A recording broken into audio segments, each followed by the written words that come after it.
9-cu suala baxırıq. Deməli, bizdən şərtdə soruşur ki, B-nin A-ya nisbətini hesablayın.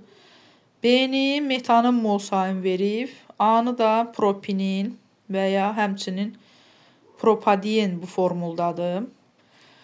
C3H4 deyək. Qarışıqda hidrogenin kütlə payı 20%-dir. Deməli, qeyd edirik. Omega hidrogen bərabərdir. CH4-ü verib B mol, yəni bura qarşısına qeyd eləyək.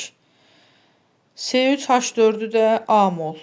Burada da özünün qarşısında qeyd eləyək. Hidrogenin kütlə payını 20% verib və ona görə də biz surətdə hidrogenin kütləsini yazırıq.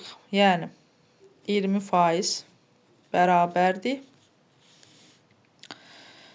Birinci CH4 maddəmizdə 4 ədəd hidrogen var. Vururuq B-yə, yəni 4B üstə gəl. C3H4-də də 4 ədəd hidrogen var. 4A bölünsün. Bütövlükdə hər iki qazın kütlələri cəmi. Yəni CH4 16-dır. B-yə vursaq 16B üstə gəl. C3H4 40-dır. A-ya vursaq olur 40A. Vurulsun 100%.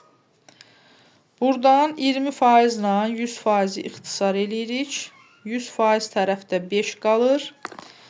Deməli, 5-i vururuq surətdə 4B ilə 4A-nın cəminə. Yəni 5-i bir dəfə 4B-yə vursaq 20B üstə gəl. Bir dəfə də 4A-ya vursaq 20A bərabərdir 16B ilə 40A-nın cəminə.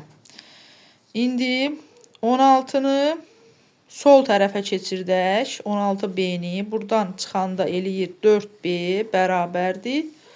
20A-nı da sağ tərəfə keçirdib çıxanda eləyir 20A. Buradan ixtisar aparsaq qalır, yəni hər tərəfi 4-ə bölsək B bərabərdir 5A. Deməli, B-ni 5A aldıqsa, deməli aparıb B-ni yerinə qoyuruq. Yəni 5A bölünsün. A olduğu kimi qalır. A-lar ixtisar gedir və cavab qalır 5.